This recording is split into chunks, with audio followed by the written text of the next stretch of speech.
good? We good? We good? Hey, I'm gonna get this party rolling here. So hey, if you're in my class, drift a little bit more towards the front. If you were at church and the Pope showed up and you like sat in the back, what do you think the Pope would think about you? Okay, so drift to the front. Lots of people have no idea why Coach Cooper's here. Intro to coaching class, we try to have guest speakers, and I make this nice long list. He's always on the top of my list. He's living in Tennessee. Where in Tennessee? Nashville, right? So I try to get him to come down every year. It's really, really hard. He's a very busy guy, all right? But the purpose of the class, trying to get somebody, I always say this, I always jingle my keys at him to take my keys here in a few years because I'm going to be retiring. But through guest speakers, studying some other coaches and some assignments about various aspects of coaching, trying to get them interested. And there's going to be no better way than today. Hopefully you walk out of here like knocking walls down and stuff like that. All right, but that's kind of the purpose of the class. He's going to tell you about his journey. So first thing I want to do is thank Coach Cooper, which we've got my high school Coach Cooper. This is going to get confusing. We got Dean Cooper. Last week we had Dennis Cooper, so this is a pretty good show right here. Thanking him for coming up. Okay, I'm not going to get you crying, am I? Okay, so first of all, not to say I won't, but my biggest compliment I give anybody that's been in a school is like calling him a Belding guy. We have several Belding guys in our school. If I said, hey, Coach Cooper, I need something, I need you to help me with something, he would do anything for the school, okay? 100%, wouldn't even ask, right? The second thing, coming back to the school to share with you guys is huge. Many people don't know this, but he created, I don't know how many years ago, a scholarship for one boy and one girl every year. He sends them to basketball camp, and he writes the check. And that, to me, is really cool. Where were you at Bellevue High School in 1980, whatever, right? But we have several coaches that have walked the hallways here. He's kind of the Pope on top. You're like the top of the family tree here. His story is amazing. He's going to tell you a story, so I'm going to get out of here. But my last couple things I put on here, it's funny because we talked several times this week about how this is going to go down. But you talk about a lifelong learner. Like he in Tennessee was talking to high school coaches saying, hey, can I come to practice and watch you? He's been to the NBA. They're not coming to him saying, hey, can I talk to you? But he's going to high school there. The other thing is he's been in these hallways. You sat in the classrooms here, and he's in the NBA, went to the NBA. And sometimes you think, man, is that too far-fetched? You got to do some things. When he talks about like passion, I mean, there's this line between passion and crazy. And I had an interaction with him, and I was trying to think last night, I think it was 29 years ago. He came over to our park, over to 116 and a half Washington. Darren Ferguson wanted to go golfing, and he was late, imagine that. But he comes up to my place, we're sitting there talking, and I think you were at Aquinas as an assistant coach, okay? And we just got talking about basketball, and he says, hey, I got this plan, and I can see this look in his eyes. I mean, it's kind of like borderline Charles Manson kind of look in his eyes, and he said, I'm going to take all this money I got, which was to you a lot, but now you're looking back going, that wasn't a lot. I'm going to hop in my car with a stack of resumes every school along the way until I run out of resumes, run out of gas, run out of money, and see what happens. So I say that, hey, you got this goal of getting somewhere, but are you willing to do that? That's a pretty good story. It's almost like a Forrest Gump Disney kind of thing. We're going to figure out who's going to play in the movie still, but it's almost like a movie the way it ends here. I'm going to move because nobody here is like looking at me going, hey, shut up. Get him going. So if you get a chance before you leave, shake his hand. He literally, if you send him an email, a text or something, we'll respond. If he can do anything to help a Belding guy or girl, he will do that. So again, thank you. If I don't see you at the end, you're going to get some other appreciation. All right. All right. Here we go.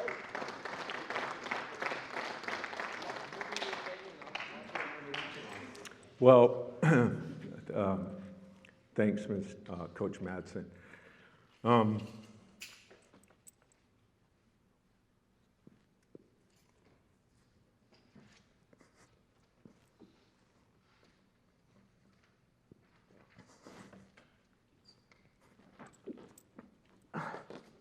Give me a second.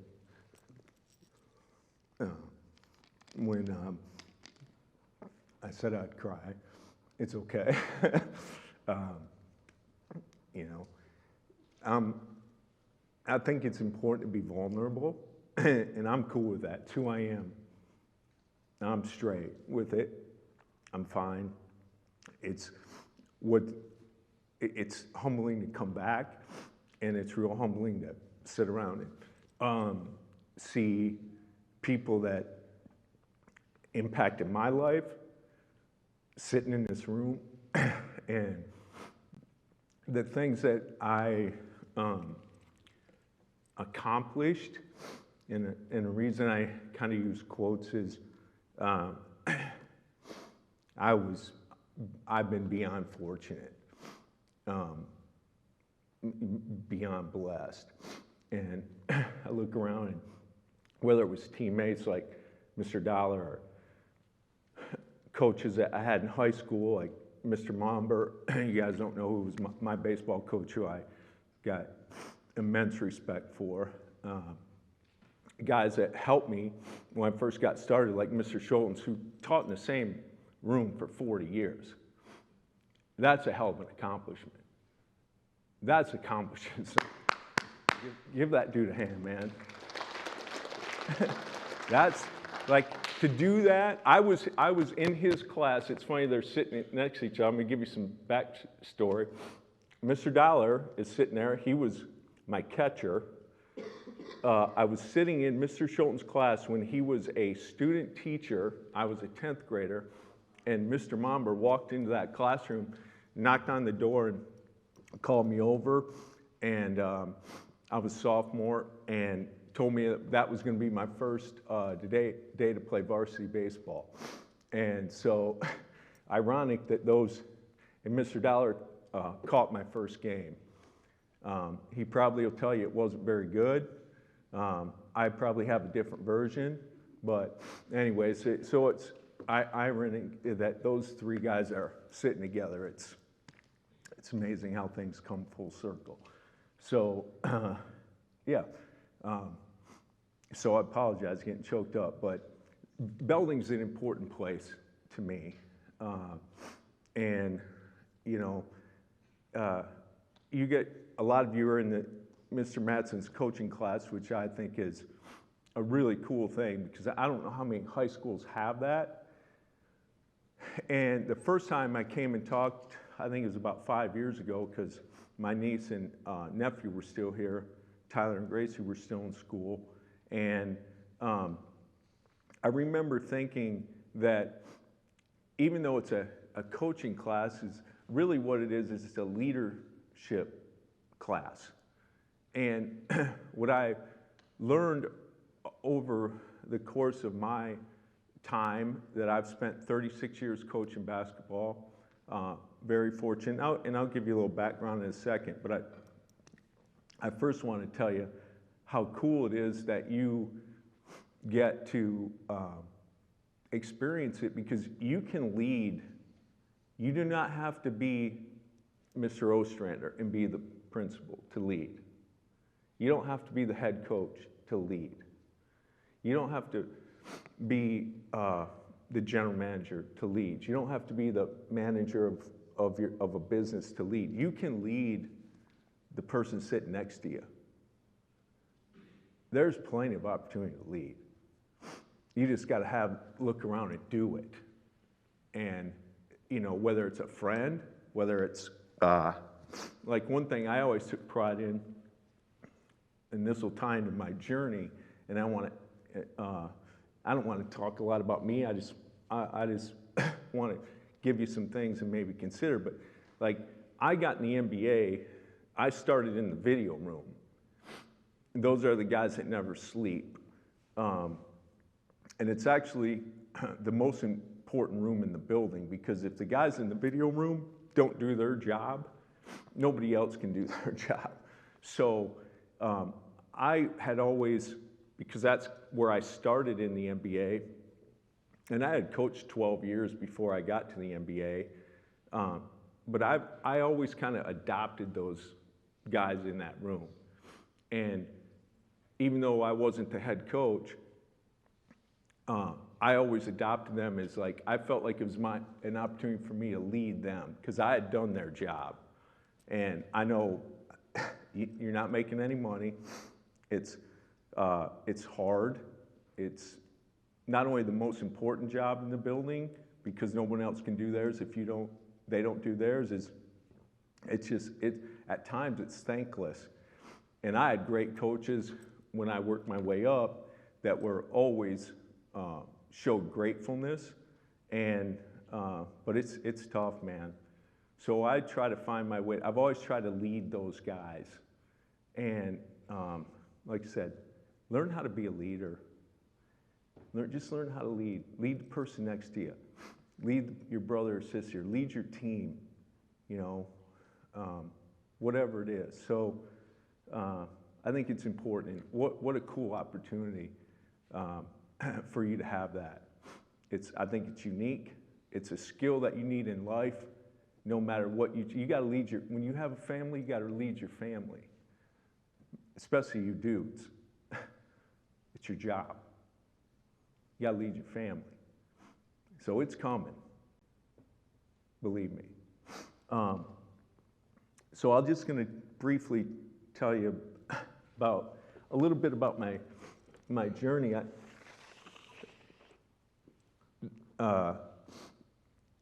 I got some note cards, but I'm going to ask you what this is.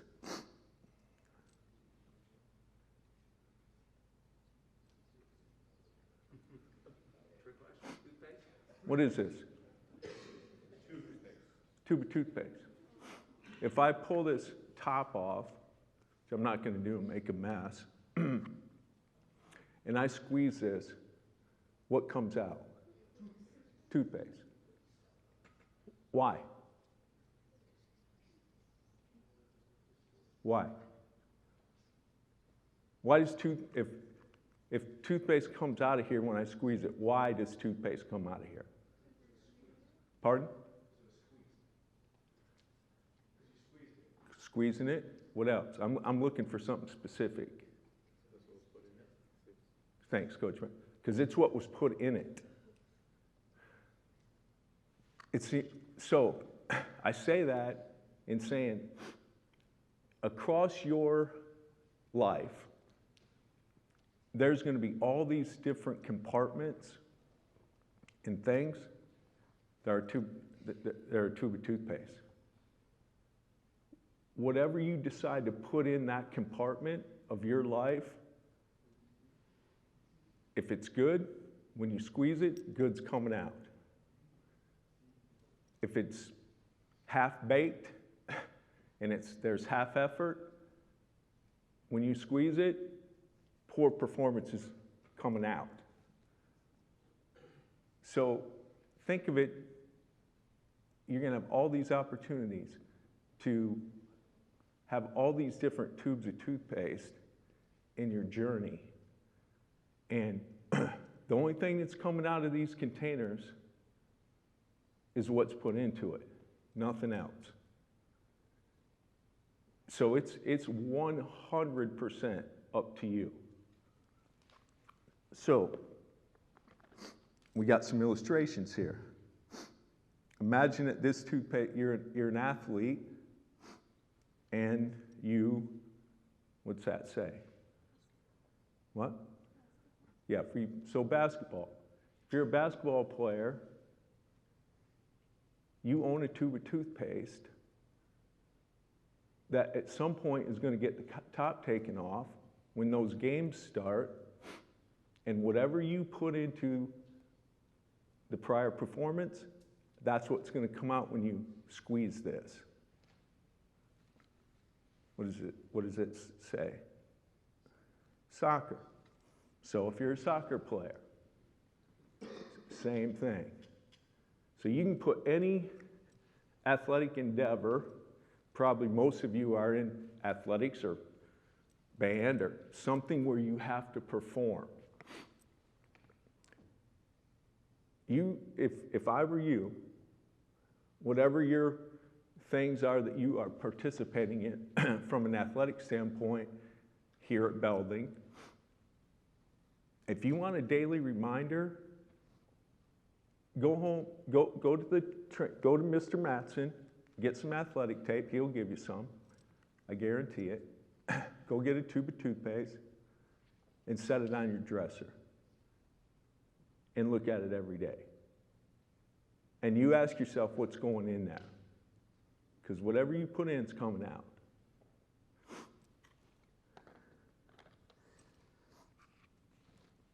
What does that say?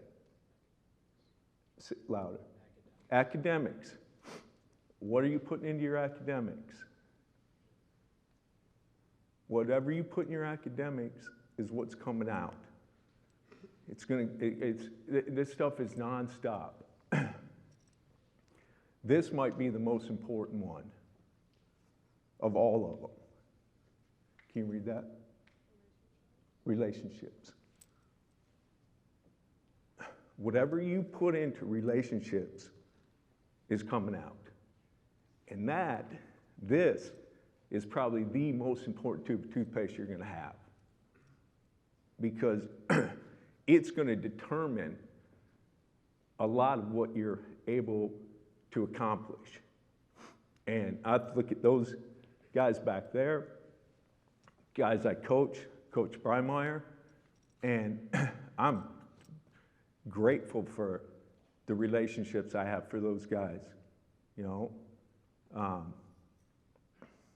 Mrs. Bennett, if you don't understand that this is going to be the single most important toothpaste, you gotta pour yourself into relationships. You gotta pour yourself into being the best basketball player you can be, because whatever you put in these things, folks, is what you're going to get out. So I'm going to give you a challenge. Get some athletic tape. Ask somebody to take you to the store, buy a tube of toothpaste, and write down just one thing, one compartment, and set it on your dresser or somewhere where you're going to see it every day. And ask yourself, what am I doing to influence this? It's important. And I wanted to talk about that first because it brings me to my first thing. And we're going to stand up here in a second. And I do this at every talk. Did that at the commencement speech. I'm going to come out there, and we're going to get in a huddle. We're going to put our hand in a huddle. And then I'm going to continue. Okay? So if you got to get up, get up. But we're going to put our hand in a huddle because this is important. This is why I have done what I do. Come on. Come on. Get where at minimum you can touch the person in front of you. Cool, then we talk about the toothpaste next time. Come on. Let's get our hands in. I'm saying bye, ladies. Oh, you. You guys are going to get Come on. Let's go. Move. Get them going, Dollar. All right, now. By the way, just for the record, and I'm going to leave it at this, this will be the first time in my life I said Black Knights, because that was not the mascot when I went here. So, but ask yourself, look at the sense of community. Like, when you walk in here, it's different than sitting in that individual chair. It just feels different, and it should. Black Knights on 3. 1, 2, 3. Black Knights. Good.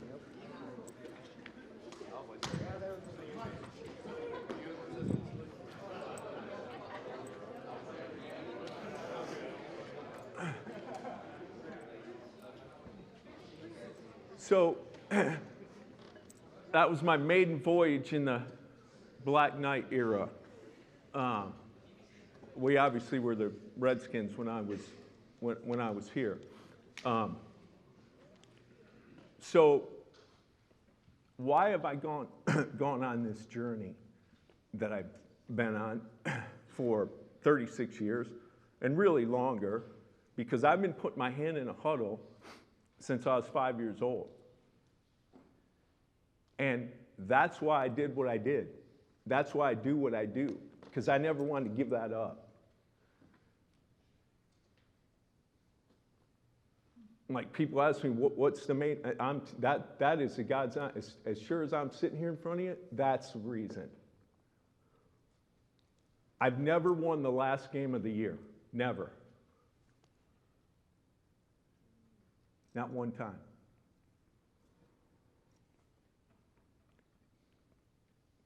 Because who wins the last game of the year? Who? The champions. And only one team gets to do it every year, man. It's hard. It's hard. You know, and I'm waiting for the day that I win the last game of the year and I get to do that, and then maybe I'll shut it down. I don't know. But I'm giving it a hell of a try. But that right there, that's just different, man. When you step up out of those chairs and you get in a group, it just feels different. And it should. So that's what got me started on this journey. You know, I was fortunate enough to continue my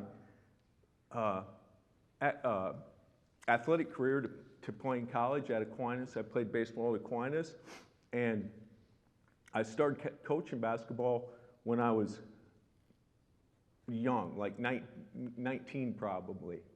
Yeah, about 19, going on 20, because I missed it, and I had an opportunity. Mr. Schultens was the boys JV coach, and I think he was the head girls coach at the time, actually. Were you not? Yeah. It's when the girls used to play in the opposite seasons, so he was able to do both.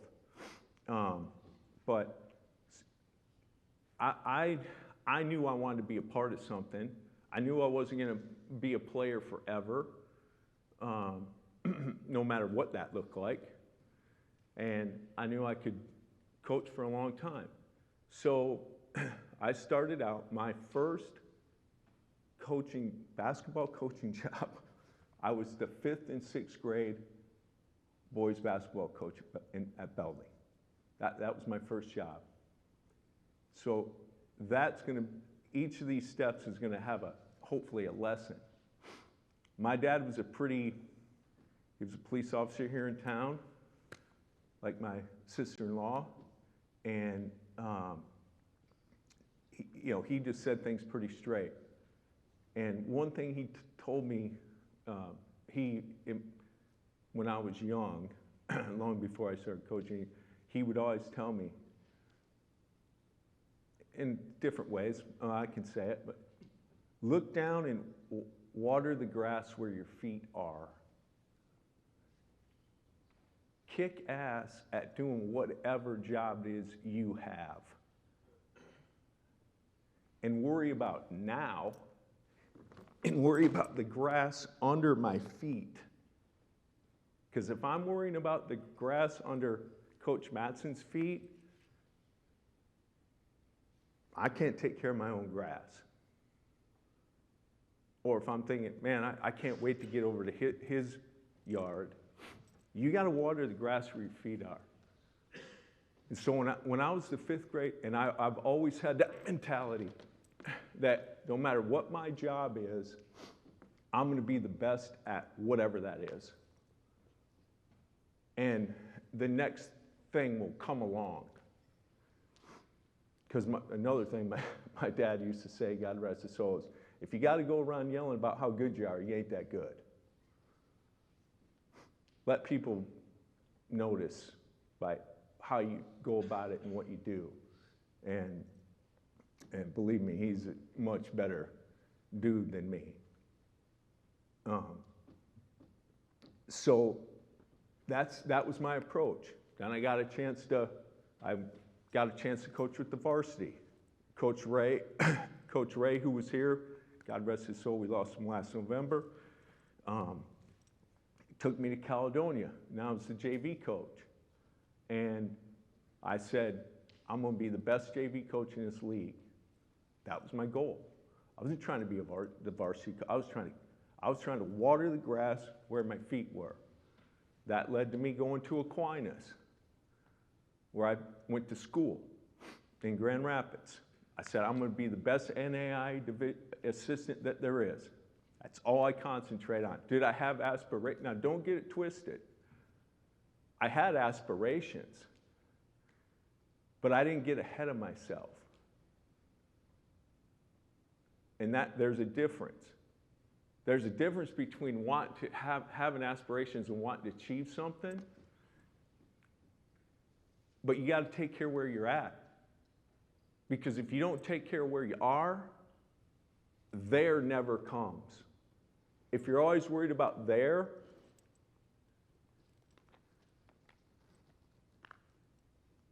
and you're not putting the right things in this, and you're telling yourself, well,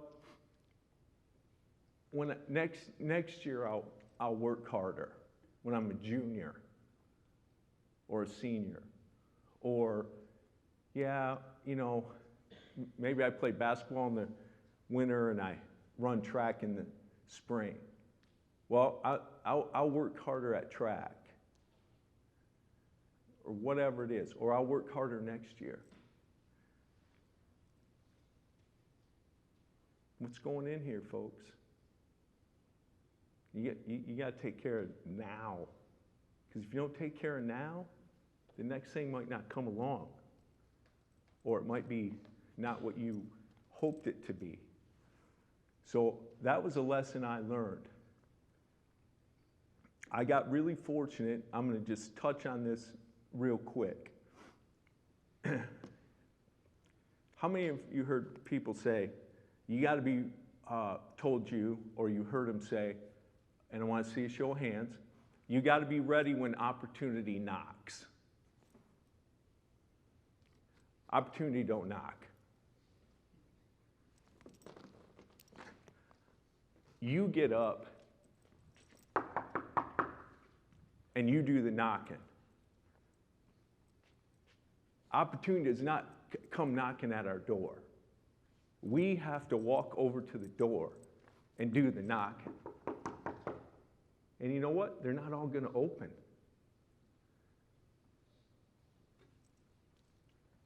It's just the way it is. But I know this, the more doors I knock on, the better chance there is of one opening. And so I packed up my car. I was at Aquinas, and at that point, I knew I just wanted to be a coach. Every day I wanted to stick my hand in that huddle as long as I possibly could. So Coach Madsen brought it up. I rolled the dice on myself a little bit. Packed up my car. I said, I think it was like $800 I had, which in 1997 was a pretty good amount of money. And I said, I'm just going to drive. This is how crazy the world works. I'm going to drive. And I was smart enough to know, because I had good geography teachers here at Belding, that the greatest population is to the East Coast. So that's where there's going to be the most schools. There were no cell phones. So I'm stopping at payphones and calling ahead to coaches. Hey, I'm going to be in Kutztown, Pennsylvania tomorrow at Kutztown State. Are you going to be there? Yeah, can I come by? Because I got a stack of resumes. I got my videotapes. Back then you had VHS tapes, believe it or not. And can I just come by and talk to you? So that's what I did. Well, some coaches knew I was coming. Some coaches did not. I just showed up and knocked on that door. Not very many of them opened. I was running out of money. I'll cut the story short. I'm on my way home. I'm supposed to be in Buffalo, New York to go to Canisius on I don't even know what day of the week it was. No cell phone. So I would call to my parents' house and check in to see if anybody had called. I called my mom. I'm in Syracuse, and I'm staying the night there and near Syracuse, and driving the next day. I'm supposed to be in Canisius. I've been calling the University of Buffalo for a month. No one's calling me back. Can't get anybody on the phone, but obviously it's in Buffalo as well. Canisius is in Buffalo. My mom says, hey, this guy from Canisius called, Coach Beeman, I said, Coach Beeline? And she said, yeah. She said, well, he called and said, he's not going to be there tomorrow. He got the Richmond job. So I'm on my way to Buffalo, New York. The coach is not going to be there. I can't get a hold of anybody at the University of Buffalo, but that's where I'm headed. And to this day, to Coach Beeline's there's a lesson in that. That man did not know me, the coach who was at Michigan before, Juwan Howard. That man did not know me. He took the time to call my parents' house and leave a message because he actually said to my mom, I don't want him to think I'm big timing him. There's a lesson for you. Where's it at? What's that say? Relationships. That's how you maintain relationships.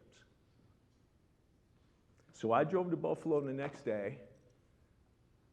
I got there about noon. I walked in the basketball office. Lo and behold, somebody happened to be there. And I literally had about $40 left.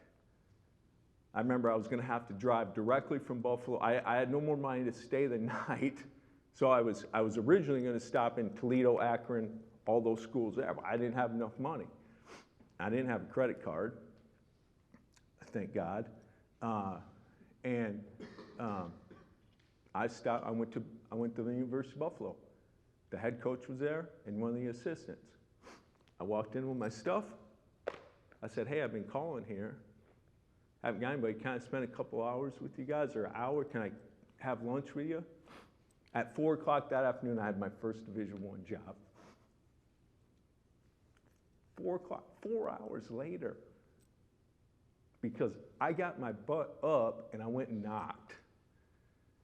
It wasn't magic. Nobody came knocking. Nobody's calling Dean Cooper at 25 years old or whatever I was. I just kept knocking, man. It was probably my last stop. Maybe I could have stopped on the way through and went to Toledo. At 4 o'clock that day, I had a Division I coaching job.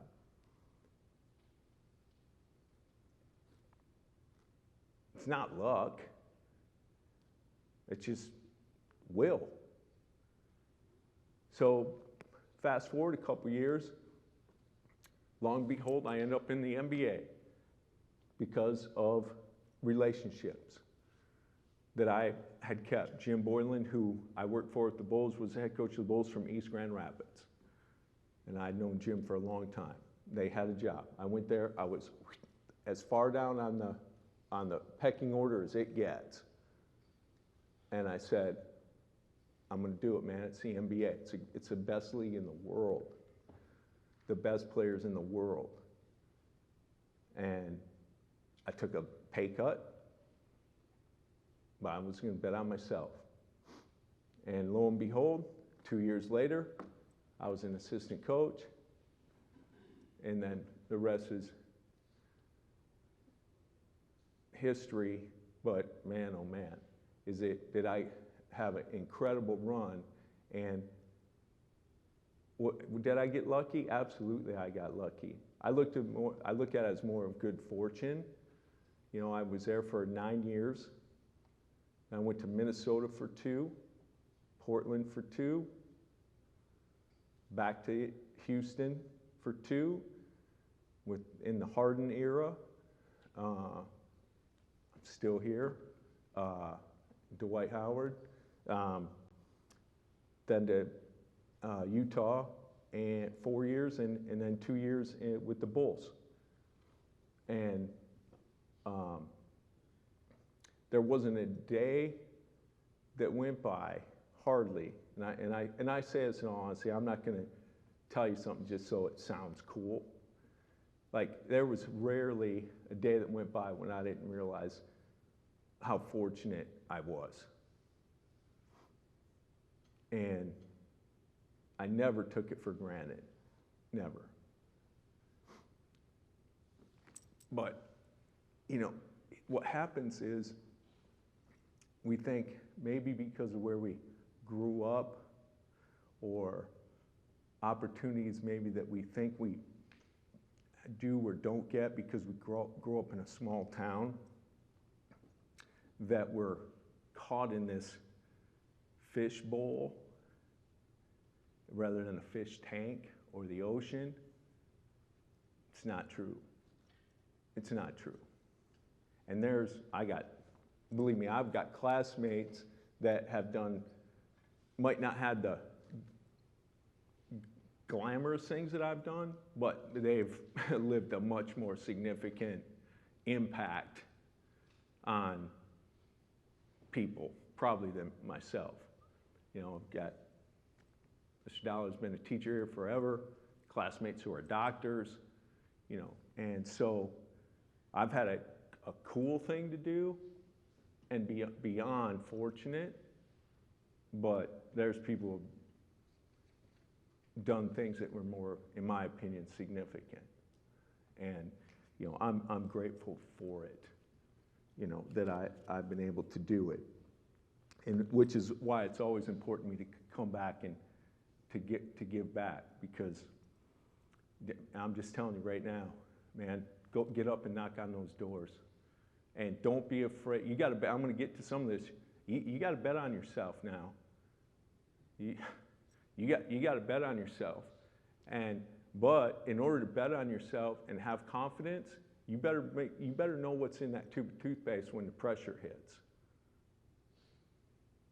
You can't take shortcuts, folks. You can't take shortcuts. The longest distance between 2 points is a shortcut, because you don't know where the hell you're going.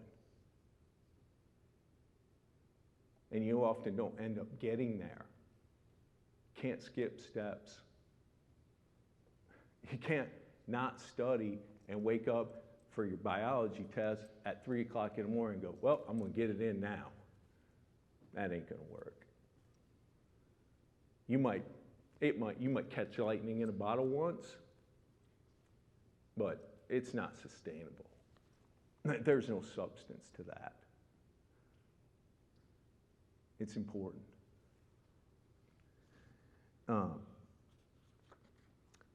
Any questions from you before I didn't want to talk a lot about my journey, but I do think it's important for you to know, like, don't settle, man. Don't settle. When you find, I know what gives me joy, that. People talk about passion and this and that, and that's all great. But you better find out what gives you joy. That's it. Those are not synonymous, by the way.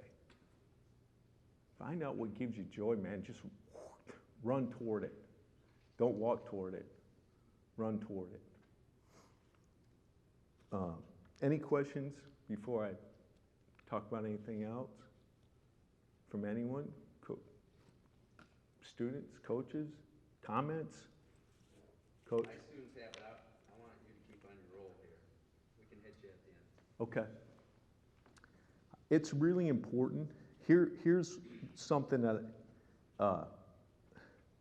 I was really fortunate. I'll be honest with you, some of it happened on accident. But I was fairly young, I think, when I figured it out, is get a mentor. Find somebody that can mentor you in whatever it is that you want to do. That guy sitting in the back of that room was a huge mentor for me, Coach Mopper. The impact he had on my life and how I approach things was enormous. Coach Schultens took me under his wing when I was 19, didn't know anything about what I was doing, trying to coach basketball, but I knew it's what I wanted to do, and he was willing to do it, along with some other people. Find some people around you. I love talking to older people because they've been there and seen it and done it, and they know stuff I don't know. It's real simple. So find a mentor. I think it's really important. The other thing is, which I pride myself on, I'm a huge, I cold call people all the time. Take a couple guesses. Who do you think I'm cold calling? I'm just picking up the phone, seeing if somebody will answer. Who do you think I'm cold calling? Any guesses?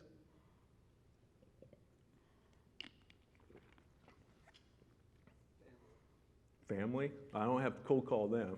Well, some of them I do. My sister-in-law, she don't like answering my calls, but works two ways. I love you, Marcy. I said it in public. I'm calling people who win, man. I'm calling people who, and I don't mean just win games. I'm calling people who are winning life. The answer to every question you don't ask, I'm not going to give it to you. I'm going to see if somebody knows it. What is the answer to every single question you don't ask?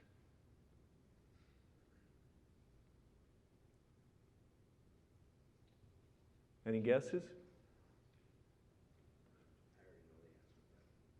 No. The answer to every question that never comes out of your mouth is no. Now, you're going to ask some questions, and that's still going to be the answer. I cold call people, they don't want to call, they don't call back. I'm calling people who are winning life because I want to know what it is they're doing. I cold called 2 weeks ago the Florida golf coach, and it isn't all coaches, by the way. I don't know, you guys probably don't know who Annie Duke is, like famous poker player who's a behavioral psychologist. She's the best at what she does. I just called her. Hey, can I talk to you? Give me some secret sauce. I don't care. What's the worst thing that happened? I ain't got time for you. I can't do it right now. I appreciate your interest, but you guys, I'm going to write my phone number up there and my email. If you call me, I'm calling you back. I might not have a great answer for you. I might not be able to tell you everything you need to know or want to know, but I'm calling you back or answering your email. Believe me. I do it all the time. So 2 weeks ago, I cold called the head women's basketball coach at Florida Gulf Coast. They win 30 games a year. I never met the guy. I leave him a message. Tell him, look, I'm not going to hide behind this. Because of my resume, places I've been, I'll probably get some calls back that other people don't get. I understand that. However, it don't matter to me. If I want to know something, I'm calling. And that's the lesson in this is be perpetually, write this down. Put it in your phone, whatever you got to do. Coach Madsen can email us. Be perpetually curious. You know what perpetual means? You may have to spell it for him, by the way. Pardon? You may have to spell it for him. Okay. Perpetual, man, it doesn't stop. Be perpetually curious about a lot of things. Try things that you know you are going to fail at to start. Miss Becca can speak, you guys know, she can play the guitar, she can play the piano, she's probably going to laugh. So I've played the guitar most of my life. During COVID, because there wasn't anything else to do, I said, I'm going to learn how to play the piano. I stunk. But you know what? I kept pushing. I just was curious. Am I going to, I don't know. I play it 2 months, I might go, not for me. But I was curious enough to try it. I play every day now for about at least an hour. Most days 2. Just be curious, man. Just be curious. Ask questions. People are going to give you answers. It's really important. If you quit being curious, you know what's going to happen? The worst thing that can happen, one of the worst things outside of illness that can happen to you in life. What do you think is going to happen when you quit being curious?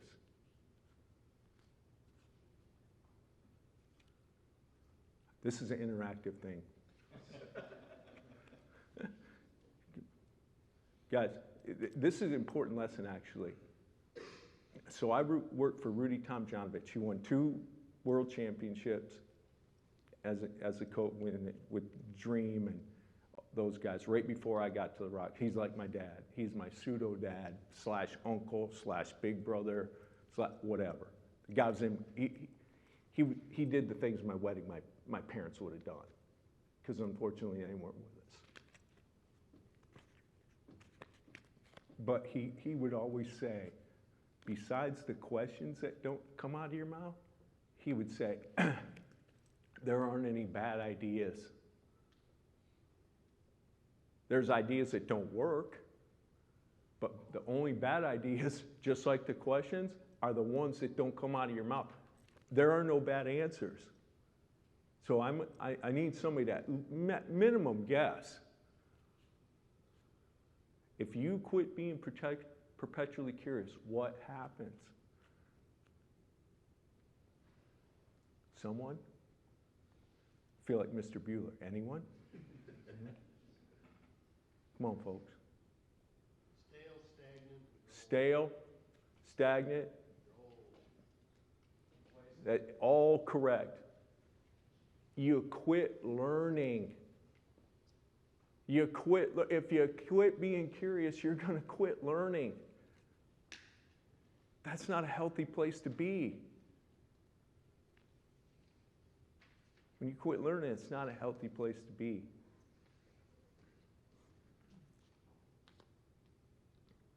Who's in the coaching class? Okay? Give me something that, up to how many days you got left? About 5? I bet you. Yeah, Oh, 15. Yeah. Oh, Lord. So you still got a good, what did you tell me was the end project? They have to write like a paper that's got different things we've studied. Philosophy, right? Part of it's their philosophy, but like team rules. Okay. Core values is a big part of it too. They have to come up with some core values after studying all these coaches. Okay. So you've been studying, who all have you studied? This guy named, you ever heard of John Wooden? Oh, yeah, him, yeah. Dan Gable. Yeah, Dan Gable, Pat Summit was one, another coach. Trying to think the other one that we had was this guy named Vince Lombardi. So those are the 4 documentaries that they watched. They got about a combined winning percentage of about 900. Exactly. Winners, man. Study winners. Hey, here's something else. Study greatness. I didn't even think I was going to bring this up today. Study greatness.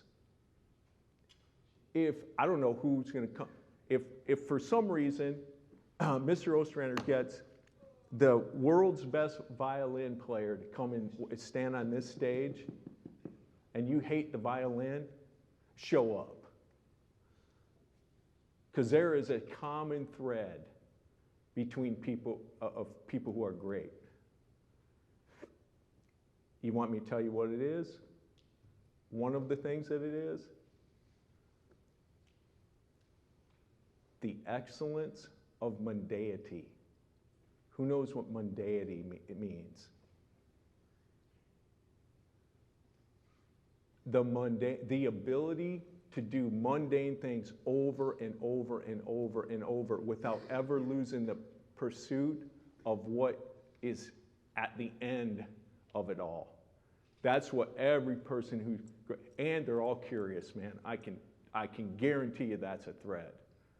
I've seen it, I've talked to those people, just the way it is. So, in your class, what's one of the things that you maybe learned, or that's really stuck out to you, or what do you want to accomplish at the end of this project? What's your name, by the way? Caleb? Yeah. I would say probably like the way coaches build relationships with their players. Okay. The way coaches build relationships with their players. Is there a pen up here? Yep. Great. And that's the best answer you can give. What's the most obvious way to build a relationship? Communication, right?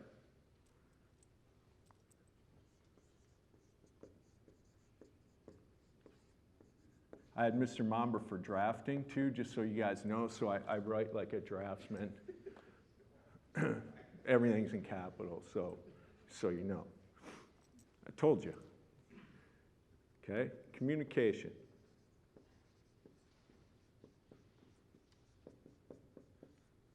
Caleb, I'm really proud of you for understanding that toothpaste. That's the number one thing, man. What else do you do to have relationships with players? Forget about that. What do you do to have a relationship with anyone? This is a big problem now. I could stay here till 4 o'clock this afternoon and talk to you about this, the cell phone thing. But what else besides Caleb? Because by the way, I apologize for putting you on the spot, but when I'm sitting up here talking, I've read people my whole life. That's what I do for a living. That's part of my job. So I was pretty confident that I could call on you and you wouldn't be like, I don't want to say anything. Good for you, brother. What else? Somebody else? Showing up. To the person to make sure they're all right. Can you say it again? Showing up. Showing up. Sure they're all right. Okay, so being there for them, right? Okay, what's your name? Eli. Eli? Good answer, brother.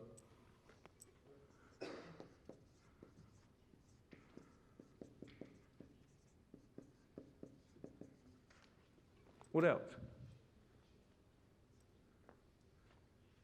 This is unilateral, folks.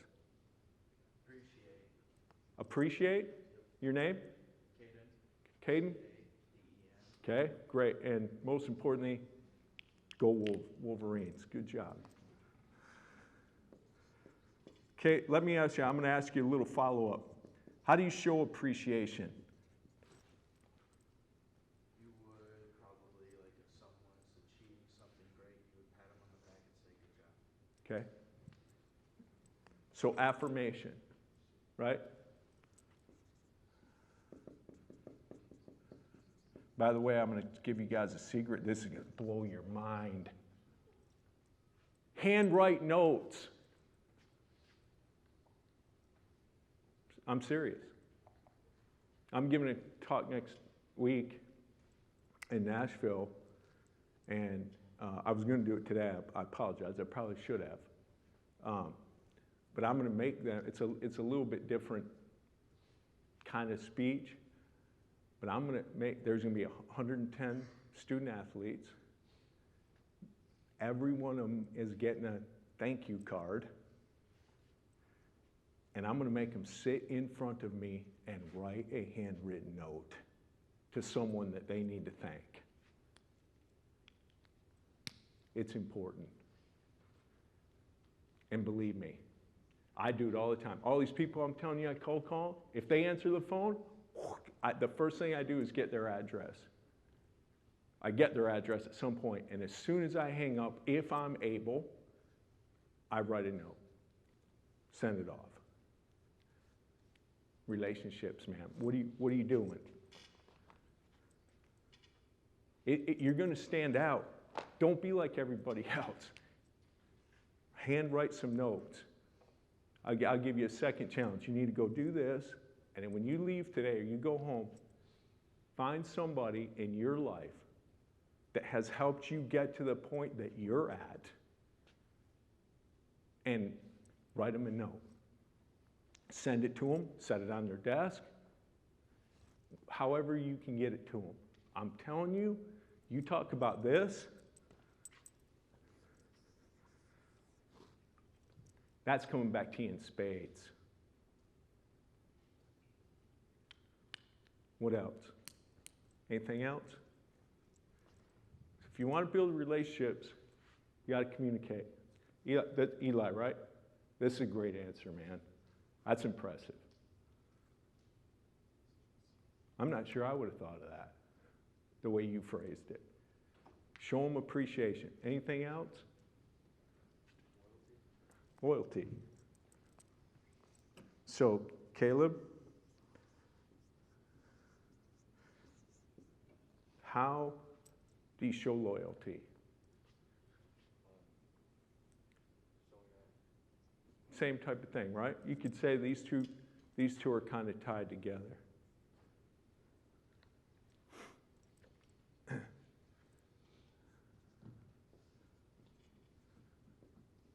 I'm going to write my own in here. Good times. I might go use that word. I'm not a fan of that word.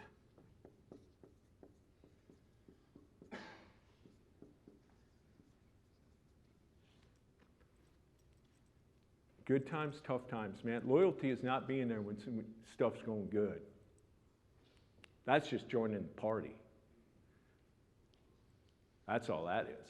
Not saying that you can't be there when things are going good, but if that's the only time you're there, man, that's just joining the party. That's what, in the sports terms they call, bandwagon fans.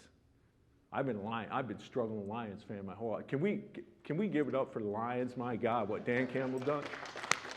Yeah, you want to talk about, you guys that are in this coaching class, you want to study how to figure out how to build culture.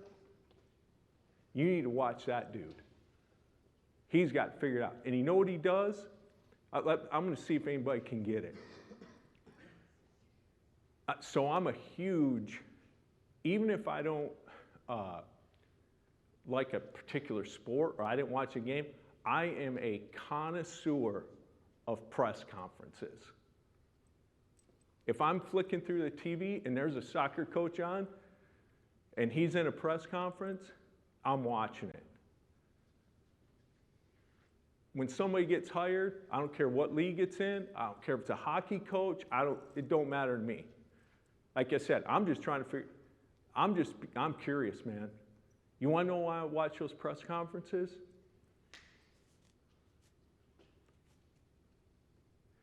You learn a lot by what people say when they have to answer questions, and you learn more about them when they got to sit on that podium and they got to talk and answer questions after they lose. It's easy to talk after you win. Oh man, Johnny played great. We got culture. We got this, we got that. Man, answer questions after you lose. Who handles that? That's what I want to know. I love watching the guys who are guys or girls, women, taking over for the previous coach. What do they say? The second I hear this term come out of their mouth, I go, oh boy, we're going to change the culture.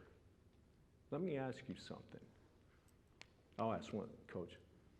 If I'm sitting up here and Coach Breimeyer retires, who has a great program, by the way, and I sit up there, let's say he moves on and maybe he doesn't have a couple good years, which I don't think is going to happen, by the way. And I sit up here and I say, yeah, we're going to change the culture. What have I just done? Does anybody know? I'll tell you what I've done. I've basically said that the previous coach didn't know what he was doing or she was doing. Why make it about somebody else? Dan Campbell, who took over an abject disaster, never once has used those words. He talks about, this is what we are going to do while I am here. And he's done it better than most. But I'm going to ask the question again. When you hear him talk, maybe you don't watch it. I watch everything the dude says. The one thing he does, and this can go for the person you're sitting next to, your teammate, standing in that huddle, he empowers his players. He empowers people. That's what the dude does. He holds them accountable, but this word belongs on this list. You know what does it mean to empower someone? Anybody know what that means? Motivate. That's part of it for sure. Absolutely. What's your name? Kaylee. Anybody else? She's right on. She's heading down the right track here. Motivate. There's something else that kind of finishes it off a little bit. You got some credibility? What? Come on, man. It's when you empower someone, you make them believe in their own existence. You make them believe in their own ability to perform at the best that they can possibly do it. That's what empowering somebody is. That, in this coaching class, is the number one thing, man. You got to figure out how to empower everybody in your life. Your friends, your brother and sister, everybody. You figure out how to empower people, you're not going to have any worries. Whatever you want to accomplish, you're going to accomplish. Because you know why? They're going to go, I want to play, I want to be around that person.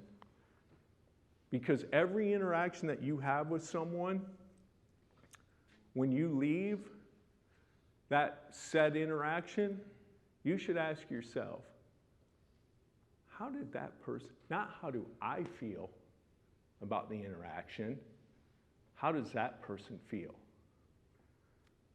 about the interaction? Did I leave them with something positive, or did I leave them with something negative? How do they feel about themselves? If you walk out of your interactions with people feeling empowered, you're in good shape. Yeah, those are great answers. I'm going to give you one last thing, and then we'll ask some questions. We got about 10 minutes. Hey, you guys are great. You folks that answered, awesome. Good for you. And they, Slow you down. Could you throw honesty up there? absolutely, Coach. Where that plays a part. Does honesty come after all of those things, or do they preface honesty? It's a great. Or does honesty build all of that stuff? Well, Then I'm sorry to throw you off your game. you're good. And because you're 100% right. Honesty, if you can't be honest, none of this other stuff matters. I'm glad Coach Dollar brought that up. If you can't be honest, like, look, you want to know the conversations that are the most important conversations in your life? And everybody, all the adults in the room, us older gray hairs, you want to know what the most important conversations in your life are going to be? The hard ones. It's easy to sit around and chop it up, talk about this and that, Friday night's football game, basketball, whatever, laugh about stuff on social media. All that should happen, man. You got to have joy in your life. But the real conversations are hard, and they got to be this. Because if you do this, you get trust, which I'm glad Coach Dollar brought this up, because this really brings this full circle. When you quit communicating with someone, think about it, even in your crazy texting era that you're in, when someone quits communicating with you, what happens to your trust level? Huh? Say it. It goes down. If you're not communicating with people, they don't trust you. But if you are, they might not like everything you have to tell them, but at least they trust you. They might be upset for a few minutes or days or whatever, but you don't lose their trust. And in that conversation, to Coach Dollar's point, you better be honest. Otherwise, it just goes away. So I'm going to give you something that is, I think this is important for the coaching class, and then I'm going to take some questions that you guys said, but this is really important. Who's in the coaching class? Right here. Anybody, you don't have to. Anybody, what sport, what's your name? Do you want to participate, James? I don't want to make you uncomfortable. You good? Okay. Yeah. If you were going to coach when you're done, you got to come up with this philosophy, right? It's a major part of this class. What's your sport that you got a football shirt on, so you probably football? Or, okay. So if I said to you, Jameson, how do you want to win? Tell me, when you write this paper, you tell me how you, like, this is how I want to win. Do you have any ideas? Okay, anybody? Anybody? Okay, what's your name? Hunter? Okay, so you want to win, okay. You want your team to be, are you going to coach football? What, okay. What else? Don't say blitz either. What else?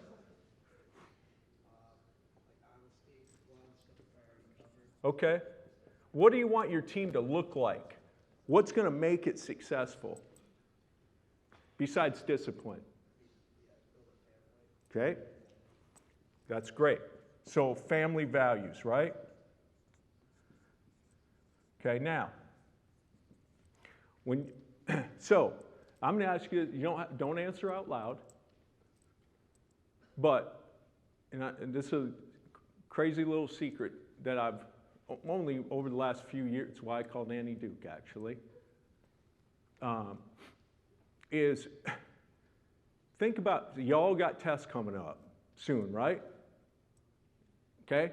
So every one of you has a game plan for how am I going to pass my tests. It all is in this positive, well, I'm going to study every day, I'm going to get 2 hours in on this, I'm going to get 30 minutes in on that, I'm going to do some extra credit. So you got this great game plan. I'm going to give you a secret. When companies or people, coaches, have a bad season, and at the end of the year, and it doesn't go well, they do this thing called a post-mortem.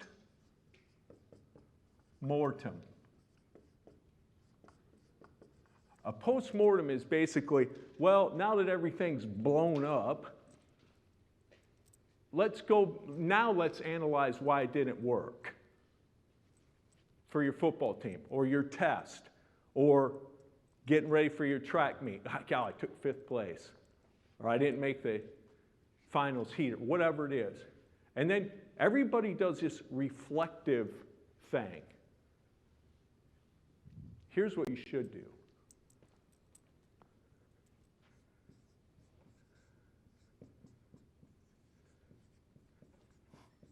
Do a pre-mortem.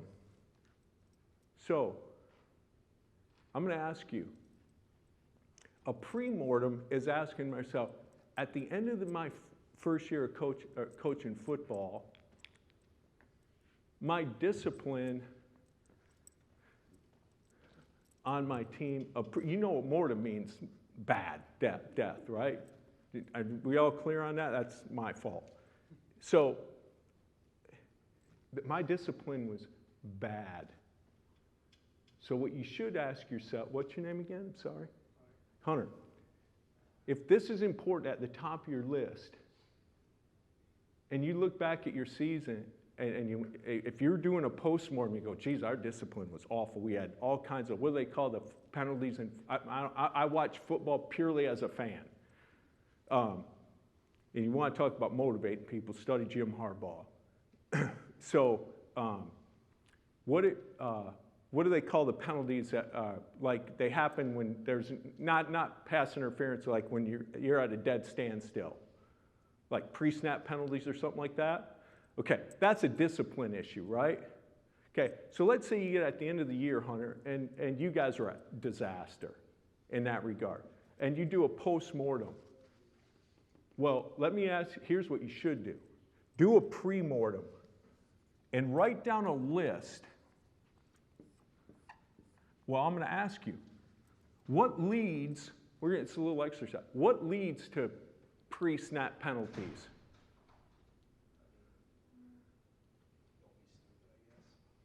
Okay, I can't write that up here.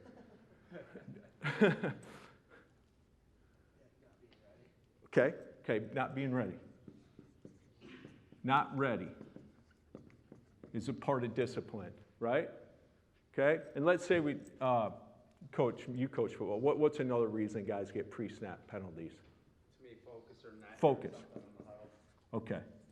We're down to 2 minutes, and I get one. Gotcha. So I say this in asking yourself, you're getting ready for these tests. You all got a game plan for the test. Whatever you got to do, the papers you got to write. Ask yourself, write down a list. If I'm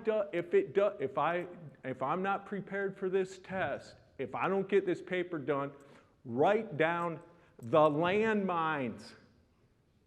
Write down, these are the things that are going to hold me back. These are the things that are going to hold me back from being ready for that test. That will keep you, hopefully, from doing it. Because guess what? We're back to this. This is your pre-mortem. You want something good to come out of this? Put something good in it. It's real simple.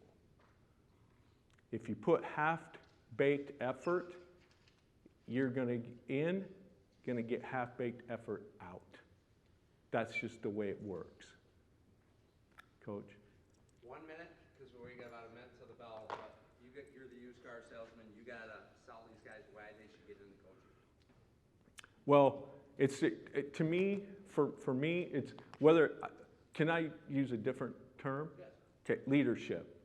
To me, I want to think of it in leadership because, these guys back here all coached, but to me, it's more about leadership. Why do I want to lead? Why do I want to lead? For me, it's putting my hand, which we're going to do again, by the way, to end this, and because it's what gets me up every day. Why do I want to lead? If you want to lead for power versus lead by permission, if you want to lead by your position, oh, I'm senior. Oh, I'm the class president. That's leading by position. Lead by permission. You know how you get to lead by permission? People allowing you to lead. Communication. Show up for them. Appreciate it. Be loyal. It all works together. Want to lead, man. I started out the very first thing I said, and coaching is a great way to do it, by the way. But I started out the very first thing. You have an opportunity to lead. The person sitting next to you, your younger brother or sister, somebody who maybe isn't in this room right now that maybe is doing some stuff that really ain't that good for them. Show up. Let's do it. Let's get our hand in here.